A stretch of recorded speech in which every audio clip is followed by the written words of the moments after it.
Hello, welcome to Chronicles of an Autistic Gamer. um, Probably wondering why I'm choosing to play a golf game while I talk about autism. It's because I am horrified at putting my face up on the screen, and I'm just not ready to kind of put my face out there.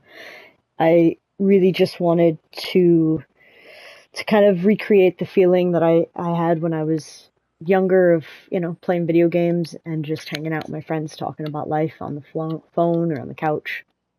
And yeah, I just really wanted to kind of put my voice out there and what I was going through right now and hopefully connect with some people in the process of doing it.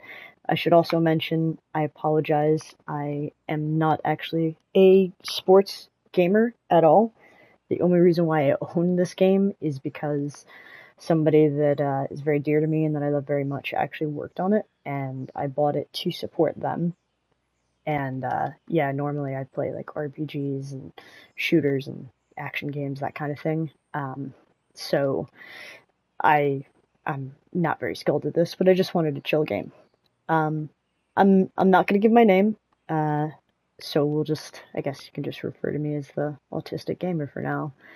Um, but who I am. So I am a 38-year-old female who is gay, and I'm Hispanic. And the reason why it's important for me to mention those things is because, as we know, are learning about autism, that, you know, people with those characteristics tend to not be diagnosed the same as other people and tend to have different experiences overall. So I just think it's important to kind of put those kind of statistics out there. Why am I doing this? I'm lost. I'm unsure of what I'm doing. I'm currently working things out, and I'm consuming lots of other people's content. And I thought maybe that someone out there could benefit from hearing from somebody who's my age, who's literally in the middle of it right now. As I said, I'm 38 years old, and I've seen a lot of people in comments who are, 42, 50, in their late 30s as well, or even older, 60s and 70s. And I just thought maybe, I could connect. And there's a lot of people that I admire that are not me and are not afraid to put their faces out there. So kudos to all you guys. But in the spirit of like Mom on the Spectrum, I don't plan on editing these videos because I just think it's good for authenticity and just, this is what I'm saying as it's happening. So my story, at least thus far, in the shortest way I can give to it, is not my full life story, but at least what brought me here.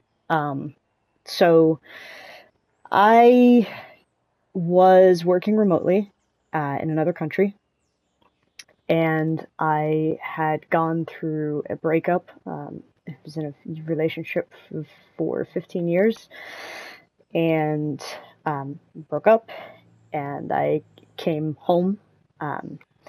And coming home was another country, and it was fine for 6 months. They knew I was here until somebody decided to make a big deal out of it, and it wasn't fine anymore.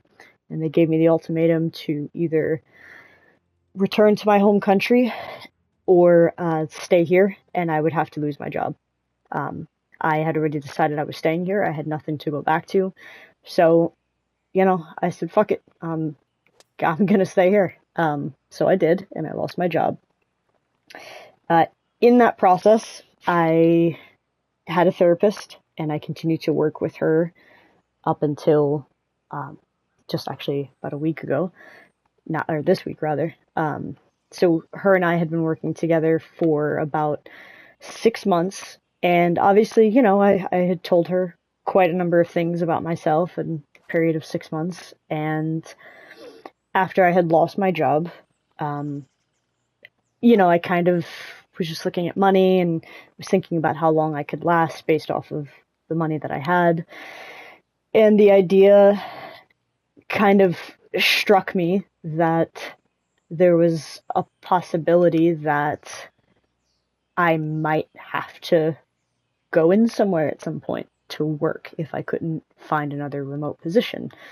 And again, I've been working remotely for 5 years, and I can go into detail at some other point in another video about, more of like my backstory, but essentially that sent me it sent me into like complete and utter anxiety and just stress for over a week. So I wrote her, and I kind of like told her how I was feeling, but I also told her that I realized that in this experience of kind of thinking about having to go in again, how this has been like a track record of mine of basically freaking the hell out of having to go in anywhere. Excuse me. I told her about how when I was in school, I would lock myself in the bathroom, and when I would work, I was constantly, same thing, locking myself in the bathroom, trying to find walks to get away from people, trying to find every job known to man to avoid human contact, anything back of house, anything that was just out of the public eye. And I told her that I just didn't realize how much of a pattern this was for me to kind of experience this level of honestly nothing. I have nothing else, other words, but utter and complete dread at the thought of going in. So, I wrote her this letter, and she got back to me a little bit before our session, and I'd say maybe a couple hours, and she said, hey, I have this little diagram. I want you to take a look at it before, we have our session today, and let me know what you think. And I didn't get a chance to look at it until about 15 minutes maybe before our session, and I I looked at it, and it was a little diagram that had the difference between autism and social anxiety. And yeah, I was hella offended. Like, I don't know how else to put it. I was like, the fuck do you mean autism? What is this shit? Because my ignorant ass thought that autism was, love on the spectrum, people that did not relate to me, people that were just stereotypical in, their support needs and whatnot, that I didn't understand any of that. So I was like, what do you mean? So she, we had our session together, and I kind of expressed my level of discontent for what she was suggesting, but we went through the list, and I was like, okay, hey, I get it. Great. I checked some boxes, whatever. That doesn't mean I'm autistic. And she was like, yeah, I know, but, maybe think about it. She was saying that she's, worked with other people who she's referred over to get, tested and diagnosed. And so that she, just kind of saw some similarities. So I find after the session, I was, very hesitant and resistant, but I, of course, dove in. Apologies for that. That's my bedtime timer. Got to keep to a routine. I dove in to that hard, and everything that I was reading was everything what I expected to read. Everything that did not sound like me at all. Until I found an article that was written by a psychologist who was also diagnosed much later in life due to her 2 children, and she was also obviously female, and she broke down stereotypical autism and non-stereotypical autism, which was the first time that I had ever heard that. And when she went down the non-stereotypical autism, I cried, because I felt like for the first time in my life, somebody saw me. It was an extremely validating moment, but at the same time, I was terrified because I didn't know what that meant. So at that point, and she also explained in that article, what about masking. She talked about, how people of color and people in the LGBT plus community present differently and women present differently. And I, yeah, I just found it all very interesting. And so I kind of went down a rabbit hole of reading everything I could about, masking and that kind of stuff. And I also bought a book called Is This Autism? And I read that in about a week, I think. And I just consumed that on every level that I possibly could. And I went and tore through um, so much information. When I got back to my therapist, I was still very hesitant, but we talked about it some more. We went through some of the DSM-5 stuff and talked through some, um, yeah, just kind of talked through a lot. And this kind of was the process for a number of weeks, as I was still digesting this information and what it could possibly mean for me. And yeah, I think at some point, I think by the time I had finished the book, I was feeling pretty confident that I was autistic. But I was still pretty hesitant about the diagnosis process because I didn't want to. I was hesitant about dealing with, psychologist and going through all that, and I just I didn't know what to do. So I actually found a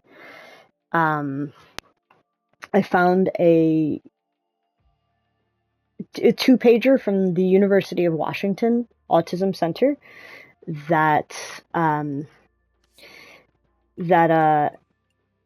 actually went through everything about self-diagnosis, and they talked about how self-diagnosis was valid, how it was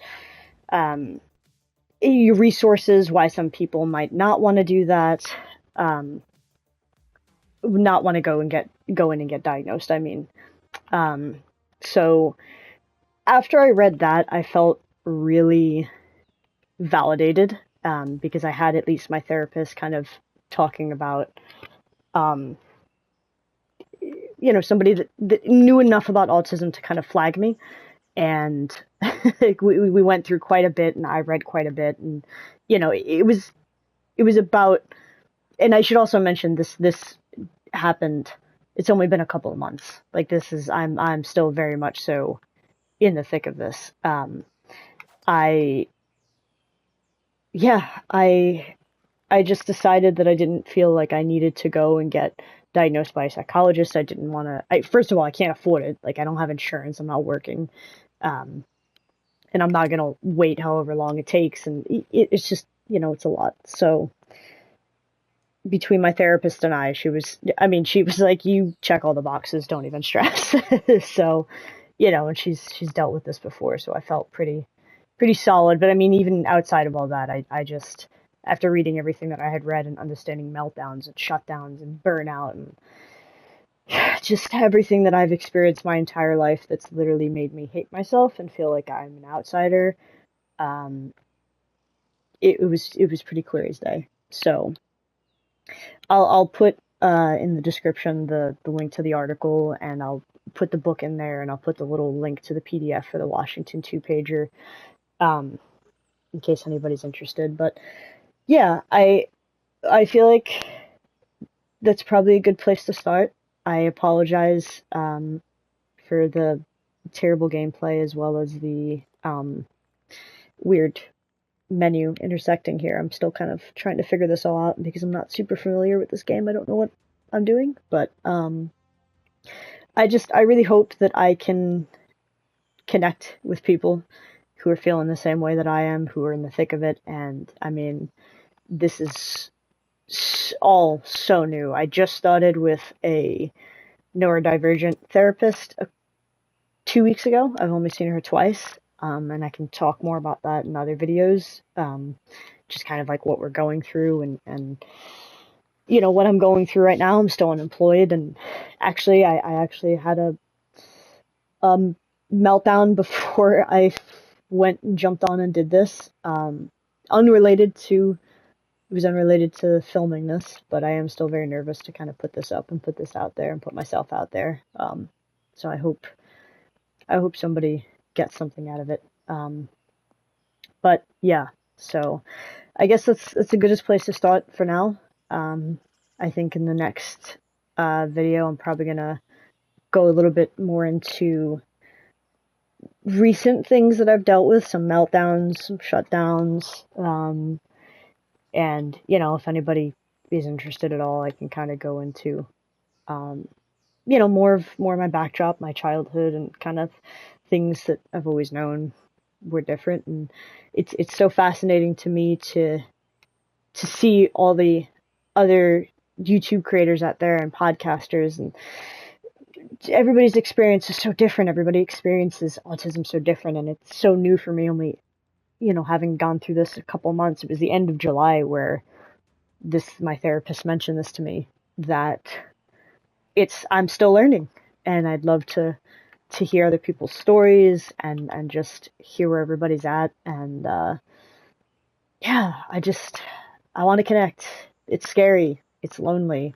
I'm confused. I'm terrified. I'm unraveling my entire life right now and rethinking and remapping everything. And to be quite honest, it is incredibly lonely. I have family, I have a handful of friends, but the only person that I think who I got this from, my father, is not around anymore. He passed away a couple of years ago, and yeah, I don't know, it's just lonely.